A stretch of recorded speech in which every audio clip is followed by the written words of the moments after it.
Welcome back, everybody, to Well Life Wednesday, where we have real conversations about mental health, emotional wellness, healing, relationships, recovery, and what it means to live well, even when life doesn't feel easy.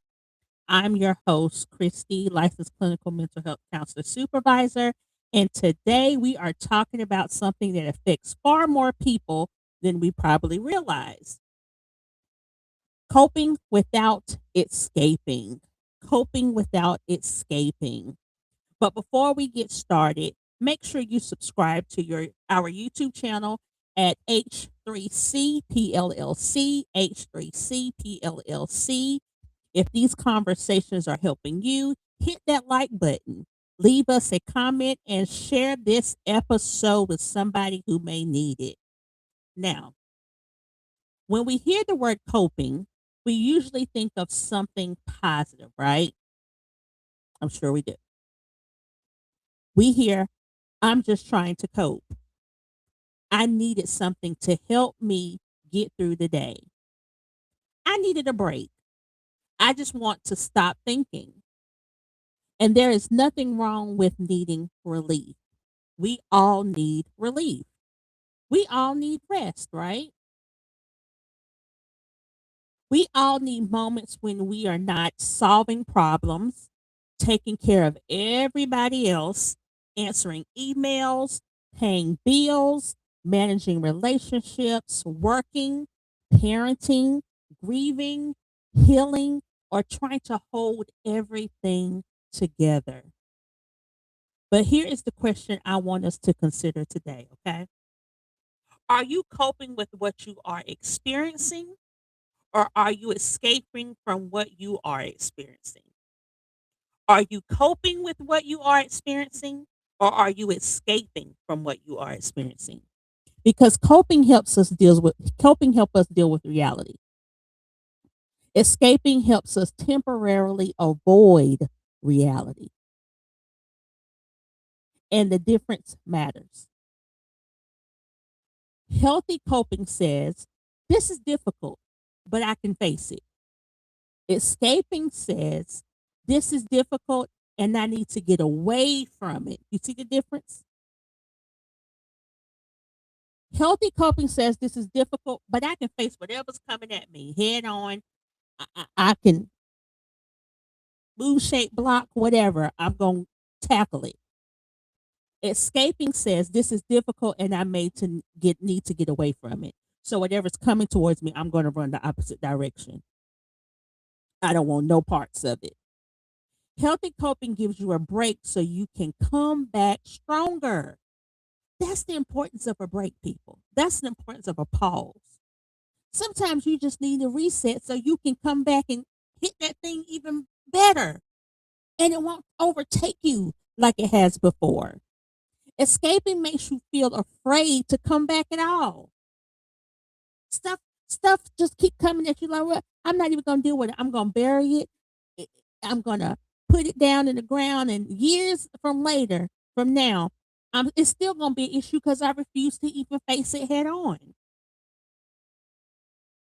And today we're going to talk about how to recognize the difference and develop coping strategies that actually move us toward healing instead of simply helping us avoid pain. It's time out to stop avoiding.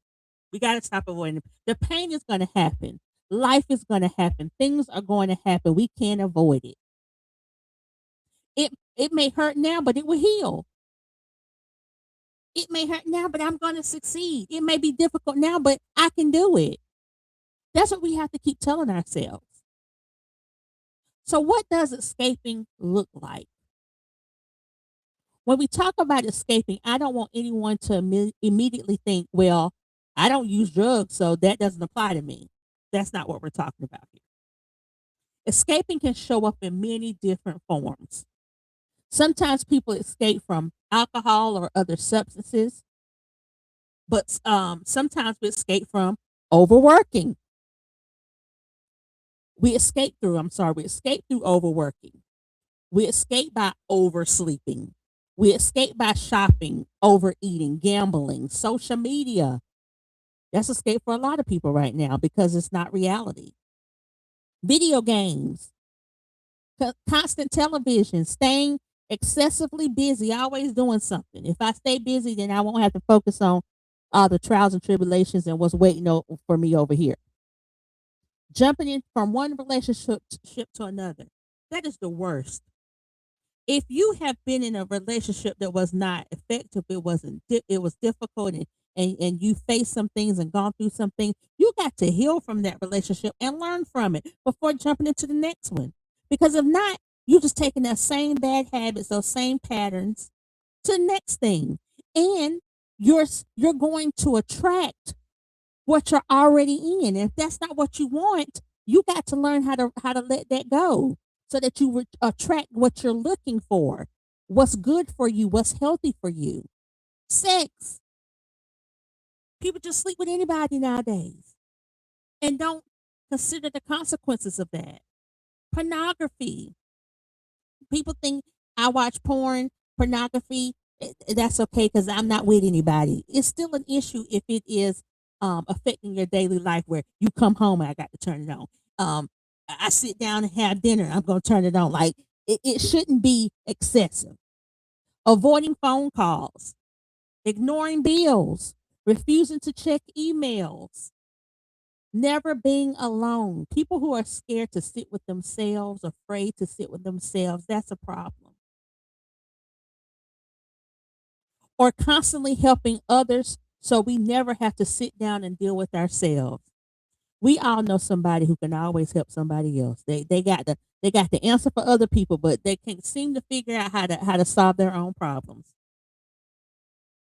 Sometimes even something as that is usually considered healthy can become an escape. I know that sounds strange.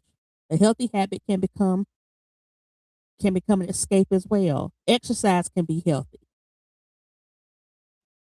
But if I'm exercising 3 hours every day because I cannot tolerate being alone with my thoughts, we may need to ask another question, right? Helping others can be wonderful. But if I'm constantly rescuing everybody else because focusing on their problems keeps me from dealing with mine, that may be avoidance. It is avoidance. Spiritual practices can be powerful sources of strength. We've talked about that here on the podcast. But even prayer or church activities can be avoidance if you use spiritual language to keep from acknowledging grief, trauma, anger, depression, anxiety, or relationship problems that need attention. The behavior itself does not always tell us whether something is coping or escaping. Sometimes we have to ask, why am I doing this? I don't think we ask ourselves that question enough. Why am I doing this? Why is this affecting me? Why am I allowing this? Because it's really you. It's not the other people. You hear people all the time, uh, you're affecting me, you're triggering me, or you made me mad. No, you made you mad. What is it about what that person did or said that caused you to get upset? Why is it affecting you in that way? Because people can sue and say and do anything. We have to ask ourselves, why are we reacting to it the way we are? And the other question you should ask, what happens after I do it? So whatever your coping skill that you're using, is it effective? Did it make you feel better? Was it a temporary fix? Did everything else come? Did all the do all the problems come rushing back after a short period of time? These are important questions. Why am I doing it? What happens after I do it? If something helps you regulate yourself so that you can return to the problem with greater clarity, that's the point. You're returning to something with clarity. It may be a healthy coping skill because now I have wisdom. I have understanding now. I know how to tackle this thing. Before it was it was too many angles and I didn't know what to do. It was overwhelming. So I stopped. I reevaluated. I looked at it, and now I know what to do. If something helps you avoid the problem temporarily, though, but the situation keeps getting worse, it may be escaping. So I want y'all to catch the difference between coping with something, a healthy coping skill, and escaping. Here's a simple example. You have a stressful argument with somebody you love, right? Healthy coping might be saying, I'm too upset to have this conversation productively right now. I need 30 minutes to calm down and then I will come back to talk to you. That happened to me today for work. The behavior of my team members, my employees, was sending me somewhere. And I wanted to respond to them, but it would have been out of personal frustration and not from a professional supervisor clinical standpoint. So I had to take a time out. I had to allow myself to feel what I was feeling because I don't want people to not feel. That's the point. I want you to identify what it is that you're feeling. I was frustrated. I was annoyed. And then once I realized what I was feeling, the question I asked myself, now, how am I going to um, get clarity in this situation so that this doesn't happen again? Now I have to respond from a logical standpoint instead of an emotional standpoint. And that's what I did. I took a time out. I thought about it, what I wanted to say, how I wanted to say it, and then I responded. Escaping might look like in that scenario, I don't want to deal with this at all. I could have easily said that. I could have been like, I ain't dealing with it. Um, I'm going to lash out at everybody and I don't care what happens. Then you leave, don't answer your phone for 3 days, block the person and pretend the conflict never happened. But it did happen. And there's no resolution to it. You feel some type of way, the other person feels some type of way, and now what? What's the resolve? Both involve taking space, but only one involves coming back in these scenarios. That's one of the biggest difference between rest and avoidance. I love that. Rest and avoidance. Healthy coping allows you to step away. And I promise you, there's a lot of scenarios where people have to learn how to close their mouths and step away. Everything does not need a reaction or a response right then, because your response can be something that you regret. Your response can be something that can get you in a world of trouble. Your response can make things 10 times worse if you don't step away. Healing requires that eventually you step back in. You know that song, you put your right foot in, you put your right foot out. Sometimes you have to take yourself out, then tag yourself back in. You can look at wrestling matches. I'm tagging myself out this situation right now so we can both be safe and I can think about this thing and figure out how I want to tackle it. And then tag yourself back in. And if this conversation already has you thinking about your own habits, I want you to stay with us. Okay? Also, take a moment to subscribe to Well Life Wednesday at our YouTube channel, H3CP LLC, H3CP LLC. Like this episode and tell us what you think in the comments. What is one healthy coping skills that helps you reset when life becomes overwhelming? Tell us in the comment section. What is one healthy coping skill that helps you reset when life becomes overwhelming? Your answer might help somebody who is watching. And that's the thing about sharing.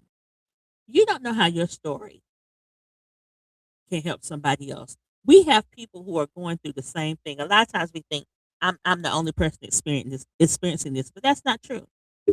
And you won't know until you say something. You won't know until you tell somebody, I went through this and Lord, look at me now. And then somebody's sitting there going through that and they're like, oh my gosh, they overcame. So guess what? I might too. If the Lord did it for them, He'll do it for me. You know, let's look at the question of why do we escape? Because avoidance usually makes sense when we understand what is underneath it. People don't usually wake up and say, "Today I'm going to develop unhealthy coping mechanisms." That just doesn't happen. Most unhealthy coping develops because at some point it worked. They did it and it worked. You don't just wake up and say, I'm gonna try and see, you either seen somebody else, it worked for somebody else, and so you say, okay, if it did that work for them, I'm gonna try it. Even though it might not be it's unhealthy and it might um cause harm, you see it was beneficial for someone else, so maybe it'll be beneficial for me because I just don't want to deal with it. Maybe drinking helped you stop thinking. Maybe staying busy helped you from crying. Maybe sleeping all day helped you avoid anxiety. Maybe overeating comforted you. Maybe scrolling through social media distracted you. Maybe shutting people out and protected you from getting hurt again. We see that so clearly. People have you at arm's length. I don't trust you. I don't know. I don't want you to hurt me. If I tell you who I am or show you the true me, you might not like me. Maybe becoming the strong person in the family gave you an identity when everyone else felt unstable, when everything else felt unstable. At some point, your behavior served a purpose, and that's the key there. It served a purpose. When you're escaping something, whatever you turn to, it serves a purpose. That does not mean it is still serving you today, though, because we're supposed to grow and evolve.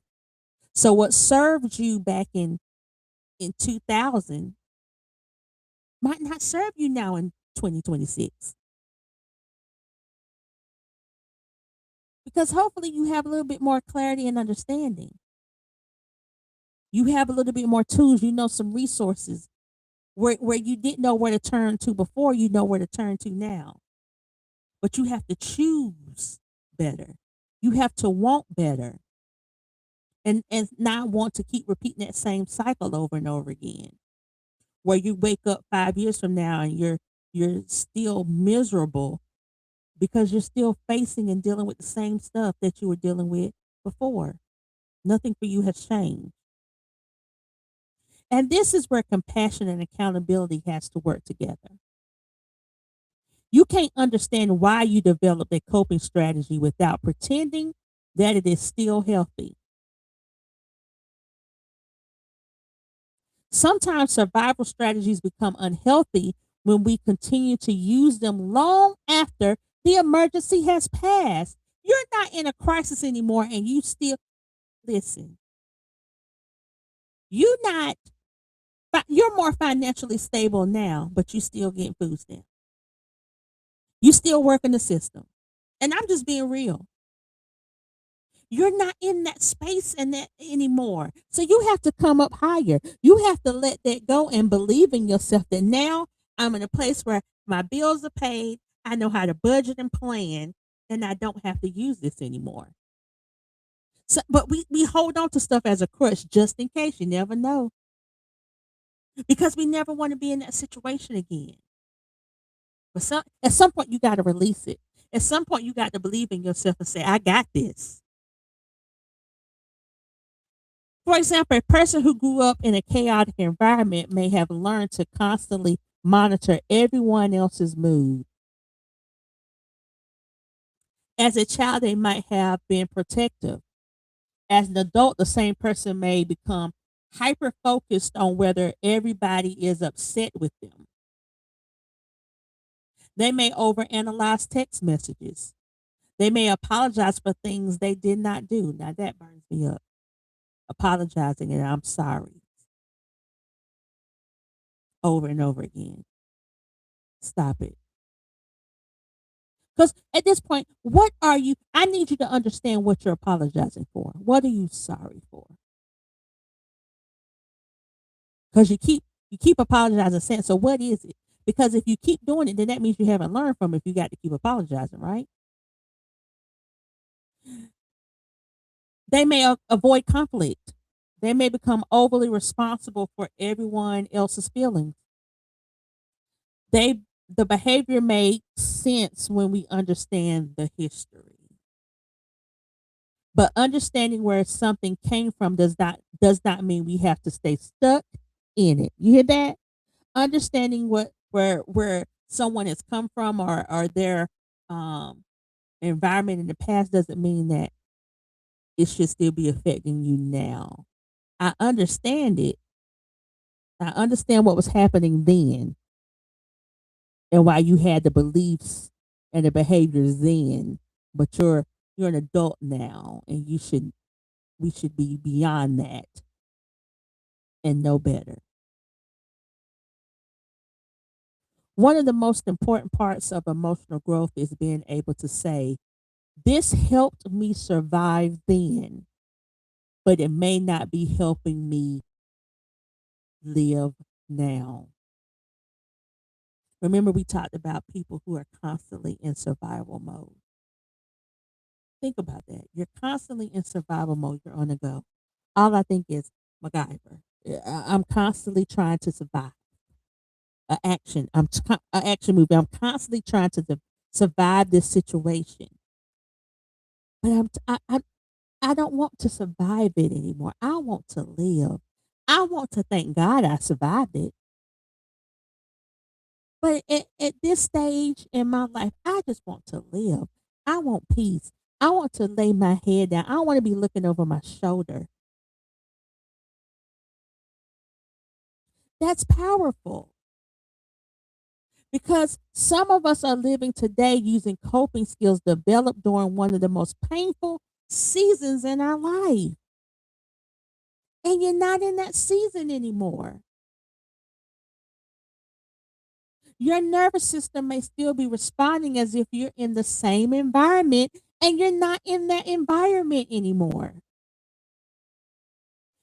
Your emotions may still be expecting the same hurt when that person isn't even a part of your life anymore.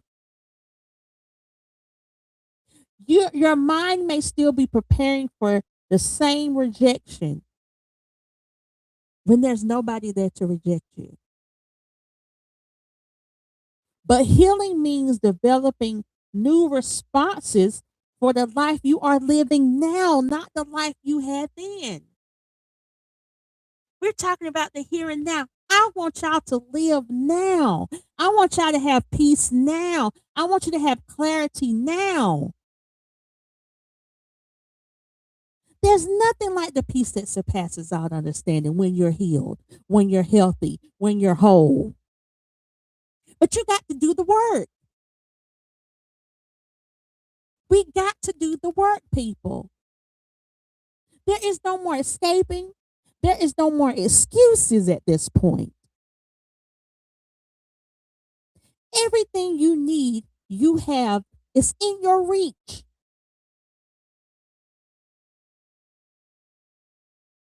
I promise you. And I'm talking to the adults. It's in your reach. You might not know how to, you might see it down the road and not know how to grab hold to it, but you see it. You know, if I can link with somebody, if I can get the resources, if I can get connected to somebody who can push me, propel me even further so I can grab it. I know it's in my grasp. But to want something and do nothing about it, that's insane to me. You have all these desires of your heart, and there's no works to get it. What is your works? What is your plan? What is your action plan? Praying to the Lord about it is not all that you. Faith without works is dead. What are you doing? What changes are you making? All these petitions you have at the altar, all these things that you have on your mind and on your heart, and you're doing, there's no action, there's no steps to it. If you want something new, you got to do something different. The same old you is not going to work. The same old um, lack of focus, inconsistency is not going to work. You're still escaping.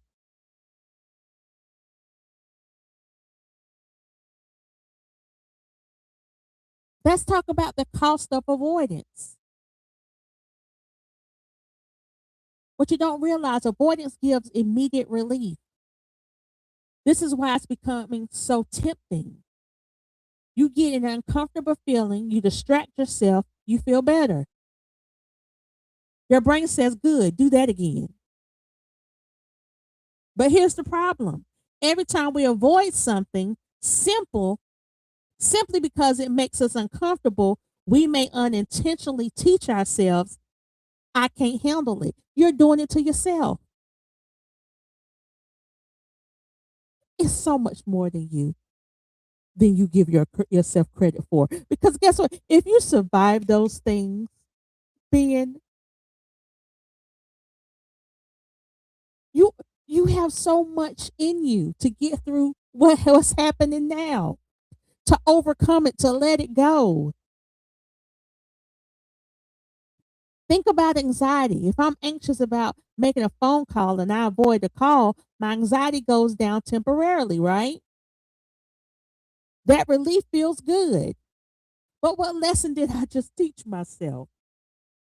I escaped the anxiety because I avoided the call. Why are we avoiding healing?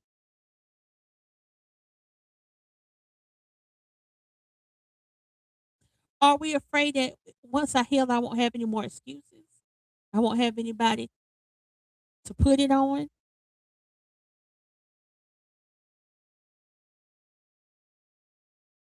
That's the real question.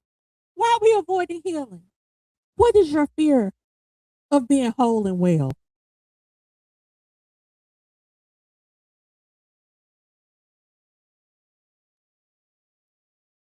Avoidance can reinforce fear. And this happens in relationships too. If every time conflict happens, I run away, I never develop conflict resolution skills. If every time I feel lonely, I immediately enter another relationship, I may never learn how to tolerate solitude. If every time I feel sadness, I numb myself, I never allow myself to grieve.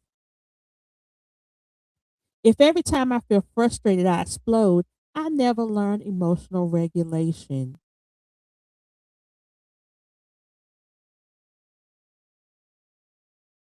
If every time life feels stressful, I drink, smoke, gamble, shop, eat, or disappear into an entertainment, I may never discover what I'm actually capable of tolerating. You can tolerate so much more. Nobody makes you angry. Nobody makes you curse them out. Nobody makes you get into somebody else's business. You do that on your own.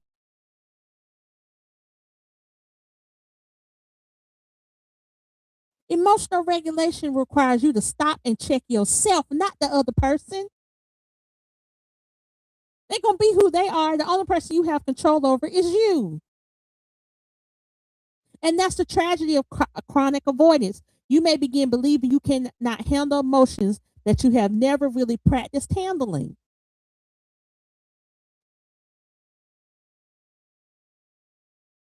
Sometimes healing involves discovering that, oh gosh, I can't handle it. I can do this. This feeling is uncomfortable, but it is not going to destroy me. Getting your feelings hurt is not going to destroy you. Being disappointed in life is not going to destroy you. It only makes you stronger. Sadness is uncomfortable. Anger is uncomfortable. Disappointment is uncomfortable. Embarrassment is uncomfortable. Grief is uncomfortable. Anxiety is uncomfortable. Uncertainty is uncomfortable. But uncomfortable does not always mean dangerous. What are you running away from? And part of the emotional maturity is learning to tell the difference. Uncomfortable does not automatically mean unsafe. Sometimes we have to sit with an emotion long enough to understand what it is trying to tell us. There are lessons to learn, and the lessons are for you to learn them for yourself, about yourself. Ask yourself, what am I really trying not to feel? So here's an exercise I want you all to try. The next time you feel yourself reaching for your automatic escape, stop for just a moment and ask yourself, what am I trying not to feel right now? Not what's wrong with me, not why am I like this? Ask yourself, what am I trying not to feel? You might be surprised. The answer could be maybe rejection, maybe loneliness, ashamed, overwhelmed, powerless, angry, afraid, disappointed, inadequate, even abandoned. I don't know what is going to happen, and uncertainty scares me. That's an honest statement. Now we've identified something. Instead of attacking yourself for wanting to escape, you have identified the emotion underneath the behavior. So then I want you to ask yourself, what do I need right now that would help me deal with this feeling instead of avoiding it? Maybe you need rest. Maybe you need support. Maybe you need to talk to somebody. Maybe you need to set a boundary. You know, that's my favorite thing, setting boundaries. Maybe you need a good old cry. Ain't nothing wrong with that. Maybe you need some physical movement, some exercising, get those endorphins going. Maybe you need to journal. Maybe you need to pray. Maybe you need professional help. Maybe you need to finally have a conversation you have been avoiding. Maybe you need to accept something you cannot change. Sometimes it is what it is, and you have to learn to deal with that.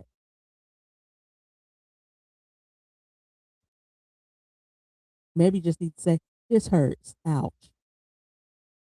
Sometimes we complicate healing because we think everything needs to be fixed immediately. And that's not the case. That's unrealistic.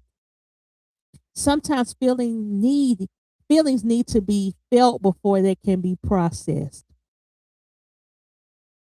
You think about hurting yourself, falling down. You feel the pain first before you think about how did I end up on the floor, or you process the whole thing. Hitting that elbow is the worst thing. You feel that pain first before you realize I just walked dead into this wall.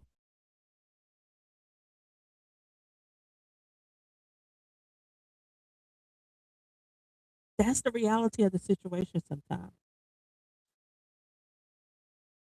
So if this conversation is connecting with you in any way, make sure you like this episode. Subscribe to our YouTube channel H3CPLLC. Comment and share it. Send this episode to the person who is always taking care of everybody else, but rarely checks in with themselves. So let's talk about, I want to give you 5 ways to cope without escaping. I want to get practical for a little bit. Number one, name the feeling. Instead of saying I feel bad, be specific. I feel disappointed. I feel rejected. I feel embarrassed. I feel anxious. I feel jealous, overwhelmed. I feel resentful. Naming an emotion helps you begin understanding it. You cannot effectively address something you refuse to identify. If you don't identify, how the person across from you supposed to identify it? How we supposed to know what you got going on when you don't? Try saying, I noticed that I'm feeling anxious right now. You see how that language changed? Not I have anxiety. We quick to say I have anxiety. No, I'm anxious right now. And I need to figure out why. What's going on in this environment that's making me anxious? But I'm experiencing anxiety. Your feelings are real, but your feelings are not your entire identity. Number two, pause before you react. Create a gap between the feelings and the behavior. It will save you from embarrassment and unwanted pain. This can be extremely important. Something happens, you become angry. Before sending that text, posting online, yelling, drinking, cursing, spending money, quitting your job, ending a relationship, or making another emotionally charged decision, pause. I need you to stop. Take several slow breaths.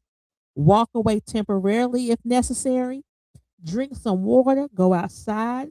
Splash yourself in the face with some cold water. Put ice down your back. I don't care what it takes.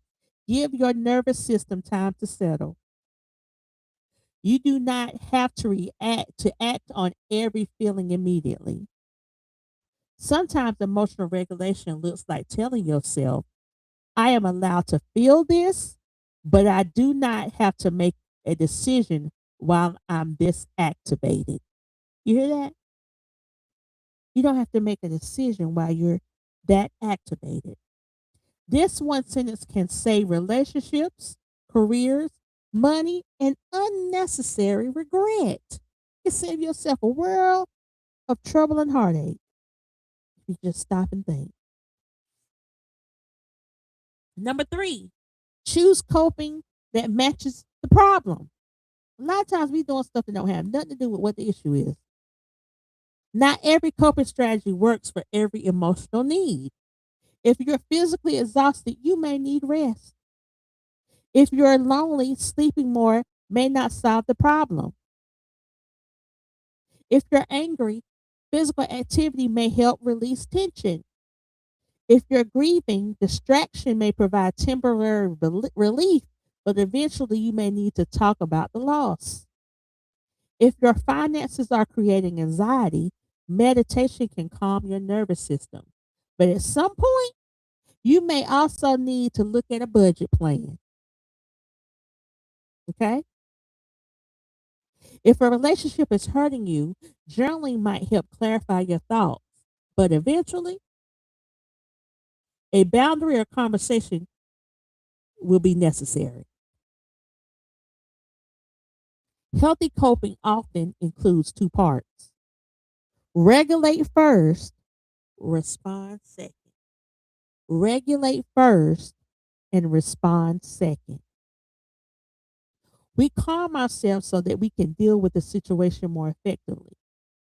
We don't calm ourselves so we can pretend the situation doesn't exist. Number four, build a coping menu before the crisis. When people are emotionally overwhelmed, thinking clearly becomes harder. You can't think clearly, it's cloudy. So create your options before you need them. Remember, I told y'all, it might be season one, have that toolbox readily available so you can pull it out when you need it. Healthy coping, a healthy coping menu may include taking a walk, deep breathing, grounding exercises, listening to music, prayer, meditation, calling someone supportive, journaling, taking a shower, sitting outside, exercising, cleaning a small area, creating art, cooking, reading, watching something funny, practicing gratitude, attending a support group, meeting with a therapist, resting, or simply turning your phone off for 30 minutes and allowing your nervous system to settle. The goal is not to have one coping skill. Your goal is to have multiple tools because one tool cannot address every problem. And number 5, come back to the problem. This is the step many people skip. If you can take an hour to calm down after an argument, wonderful, great. Now return to the conversation. If you use breathing techniques before looking at your bills, wonderful. Now open the bills. If you journal about your feelings towards somebody, excellent. Now decide whether a boundary or a conversation is necessary. If you take a mental health day because you're overwhelmed, great. That's what I want you to do. But afterward, ask yourself, what needs to change so that I'm not constantly reaching the point of emotional exhaustion? Coping should help you face life, not disappear from it. I want you to face life head on. I want you to tackle whatever comes because you have the capacity and the capability to do it. Healthy distractions is not the enemy. So I want to clarify something. Not all distractions are bad. Sometimes distraction is a healthy coping strategy. If you have been thinking about something painful all day and your mind needs a break, watch a movie. Go have dinner with somebody. Listen to music, play a game, laugh, take a walk, go somewhere enjoyable.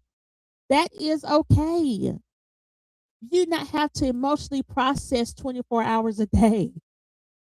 Nobody wants you to do that. That's not fun. Healing does not require you to consistently analyze yourself. Give yourself a break. The difference is whether distraction becomes your only strategy. You can watch the movie, but eventually you may still need to have the conversation. You can go on vacation, but if the marriage is struggling before the vacation, it may be struggling when you return. You can ignore the voicemail, but the voicemail is still there tomorrow. You can avoid the checking your bank account, but avoidance does not change the balance. You can pretend you're grieving, but the loss is still there. So, yes, we want you to take breaks. I want you to rest. I want you to laugh, enjoy yourself. Healing should not become another job that exhausts you. That's not what this is about. Healing should be relief. But recognize when a break becomes a pattern of avoidance. Okay? I want you to ask yourself, am I taking a break or am I hiding? Because there's a difference. And while you're taking that healthy break, take a quick second to like this video and subscribe to our World Life Wednesday on our YouTube channel, H3C PLLC, H3C PLLC. If you know someone who uses the word I'm fine a lot, every time you know they're every time you know they're carrying something heavy, share this episode with them. There's no judgments, just the invitation to check in. Because when you keep saying I'm fine, sometimes you really are fine, but sometimes I'm fine could mean I don't want to talk about it. I don't want anybody worrying about me. I don't trust anyone enough to tell the truth. I don't want to look weak. I don't even know how to explain what I'm feeling. Or if I start talking about this, I might cry. I am afraid I won't be able to stop. Some people have spent years learning how to function while emotionally hurting. They go to work, they take care of their children, their families, attend church, run businesses, support other people, smile in pictures, post on social media, and probably feel exhausted. But functioning does not always mean being emotionally well. I want to say that again. Functioning does not always mean you're emotionally well. You can still complete a task and be emotionally unwell. You can be productive and still hurt. You can be successful and still overwhelmed. You can be the person everybody calls and still need someone to call you. And sometimes coping without escaping means allowing yourself to admit, I'm not okay today. And that's okay to say. That means tomorrow won't be better. It means today your life It means today you're telling yourself the truth. The truth gives us somewhere to begin, and that's real talk. But there are times when coping skills and coping isn't enough. I'm going to be realistic with you. I'm going to tell you the truth. Sometimes what you're experiencing requires additional support. Okay. If you're dealing with persistent depression, severe anxiety, unresolved trauma, grief that is interfering with daily function, substance misuse, significant relationship distress, or emotional symptoms that are disrupting your ability to function, consider reaching out to a qualified mental health professional. Going to therapy does not mean you failed to cope. Therapy can actually help you learn how to cope more effectively. Sometimes we need another person to help us recognize patterns we can't clearly see ourselves in our own situation. I often tell people, my clients that I work with, it's about connecting the dots. And sometimes you can't see how the dots connect. And that's where I come in. Sometimes we need support understanding why certain experiences affect us deeply. You ask yourself, why am I triggered by that? Because you really don't know. Sometimes you have to map things out and see, oh, that's the root of this. That's why this over here triggers me because of that over there. Sometimes we need help developing boundaries, emotional regulation, communication skills, relapse prevention strategies, or healthy thought patterns. And sometimes we simply need one place where we don't have to pretend everything is okay. I tell y'all, me going to therapy is the best thing ever because I go there and I just regurgitate everything and just say whatever it is I'm feeling. And I come out feeling 10 pounds lighter. This podcast provides general educational information. It is not a substitute for individualized mental health treatment, diagnosis, or crisis services. Okay. So, as I close this episode out, I want to leave you with this. You do not have to run from every uncomfortable feeling. You are allowed to rest without quitting. You are allowed to pause without disappearing. You are allowed to cry without falling apart. You are allowed to feel disappointed without believing your life is over. You are allowed to experience anxiety without allowing anxiety to make every decision. You are allowed to grieve. You are allowed to be angry. You are allowed to feel uncertainty. You are allowed to ask for help. Healthy coping is not about never feeling bad because you're going to feel bad at times. It's about developing the ability to experience different emotions without letting those emotions completely control your choices. So this week I want you to ask yourself, what do I use to escape? And then ask yourself, what would it look like for me to cope instead? Maybe your next step is small. Maybe instead of ignoring the situation, you write it down. Maybe instead of isolating, you call somebody. Maybe instead of reacting, you pause. Maybe instead of numbing, you sit with the feeling for 5 minutes. Maybe instead of saying I'm fine, you tell someone I'm having a hard day. That may seem small, but healing is often built through small choices repeated over time. Thank you all for spending this part of Wednesday with me here on Well Life Wednesday. If today's conversation helped you, please subscribe to our YouTube channel at H3CP LLC. Make sure you like this episode, leave a comment, and share it with someone who could benefit from this conversation. And in the comments, I want you to answer today's reflection question. What is one thing you can do this week to cope with a difficult emotion instead of escaping from it? Your answer may encourage someone else to begin making a change too. And remember, you don't have to avoid your life in order to survive it. Sometimes the strongest thing you can do is pause, breathe, get support, and then face what is in front of you one step at a time. I'm Cristy, your favorite therapist, I hope. And this has been another episode of Well Life Wednesday. Take care of your mind, take care of your emotional health, give yourself permission to heal. And I'll see you next Thursday. Like, share, subscribe, H3C PLLC, Well Life Wednesday, because living well includes learning how to cope without escaping.